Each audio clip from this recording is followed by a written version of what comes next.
Pinatay mo kasi yung ilaw. So yan, papasukin natin yung ano, itong bahay na luma rito. Subukan lang namin kung hanggang saan yung tapang namin. So yan mga kaurig, malapit na kami. Malapit na kami doon sa bahay na abandonado.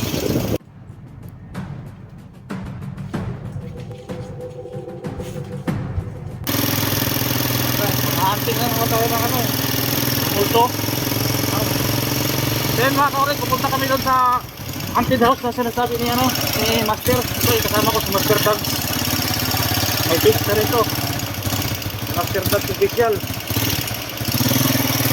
Content nito mga ano, mga karate. Idol na si Bruce Lee. Kaya yun yung content niya, Master Doug official. Kita niya sa Facebook page niya.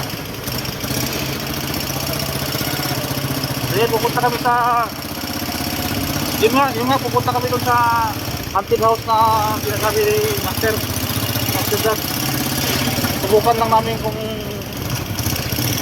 hanggang saan yung tapang namin kasi may nagpapakita daw doon na ano yung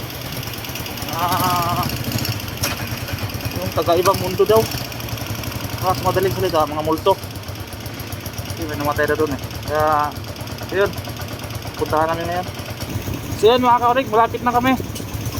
Malapit na kami doon sa bahay na abandonado, haunted house na ang tawag na doon kasi may nagkapakita na doon pati yung caretaker doon madalas nakakita doon. Siya rin nagsabi sa amin, yung caretaker, si kaibigan ni Master yung caretaker doon kaya niya na ano, kaya niya na sabi sa akin na mayroong nakatira doon.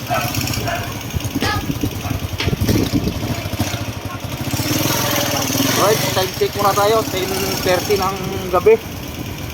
Maganda to, maganda to ating gabi para siguradong mayroong makikita. Ayun, magkaalaman na to mamaya. Okay, lapit na kami.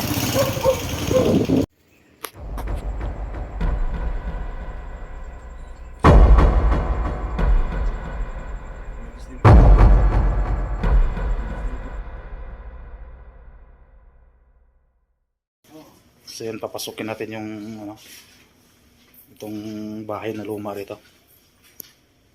Medyo madilim, kaya lang medyo umangat na yung batok ko.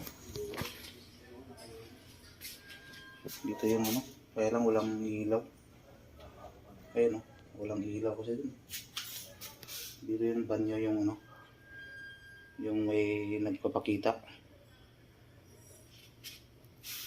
Yan yung banyo. Yan. Yung banyo na yan, walang ilaw kasi. Pero try natin pasukin, tara. Ilawan na natin ng camera.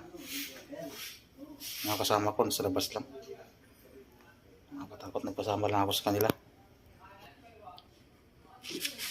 Dito, ayun. Hindi din.